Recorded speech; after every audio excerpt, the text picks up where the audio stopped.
Salam, əziz balalar. Biz sizinlə səriştə əsaslı tapşırıqlarla işimizi davam elətdirək. İndi isə istixana ilə əlaqəli olan tapşırığımızın ikinci sualına keçirik. Biz əvvəlcə birinci sualda olan məlumatlarla bir tanış olaq. Şagird Andre kitabxanada iki qrafiklə qarşılaşır və bu qrafiklərdən Andre düşünür ki, yer atmosferinin orta temperaturu ilə yer üzərindəki karbon dioksid emissiyasının mümkün əlaqələrini araşdırmağı qərara alır. Və gördüyü bu qrafiklərdən Andre belə nəticəyə gəlir ki, yer atmosferinin orta temperaturunun artması karbon dioksid emissiyasının artması ilə qəti şəkildə bağlıdır. Və indi istixana tapşırığına aid ikinci suala baxaq. İkinci sualda başqa bir tələbə Jean Andrenin nəticəsi ilə razılaşmış.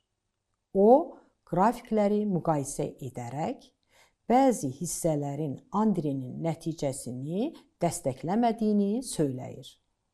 Andrenin nəticəsini dəstəkləməyən qrafiklərdəki hər bir hissəyə nümunə göstərin və cavabınızı izah edin. Gəlin diqqətlə baxaq. Söylədiklərimizdən hər hansı birini, bax indi sizinlə bir yerdə qrafikləri araşdıracağıq. Bax bu qrafiklərdəki araşdırmalardan hər hansı biri sizin sualınızın doğru cavabı ola bilər. 1900 və 1910-cu illərdə karbon dioksid artır, lakin temperatur azalır. Siz qrafikdə həmin hissələri tapmalısınız. 1990 və 1910-cu illərdə diqqətlə baxsaz görəcəksiniz ki, karbon dioksid artır, lakin temperatur azalır. 1900 və 1910-cu ili seçdik, temperaturun azaldığının şahidi olduq. Keçək başqa birinə. 1980-ci ildə, yəni 1980-83-cü illərdə karbon dioksid azalır, lakin temperatur artır. Baxın, müşahidə etdik. Karbon dioksid azaldı, lakin temperatur isə həmin dövrdə temperaturun artdığını müşahidə edirik. Başqa bir yanaşmaya baxaq. 1800-cü illərdə temperatur demək olar ki, dəyişməz qaldı. Baxaq, temperatur dəyişmir. Lakin birinci qrafik karbon dioksidin həmin dövr ərzində artdığını göstərir. Daha bir cavaba baxaq.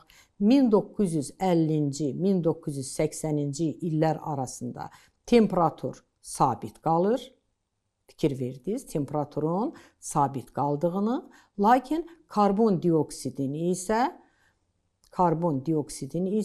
artdığını sizinlə müşahidə etdik. 1940-cı ildən 1975-ci ilə qədər temperatur təxminən eyni qalıb, amma karbon dioksid isə, baxın, həmin dövr ərzində karbon dioksidin artdığını, bu cavabları siz hər hansı birini söyləmiş olsaz, siz bu tapşırıq üçün tam balı almış olursunuz.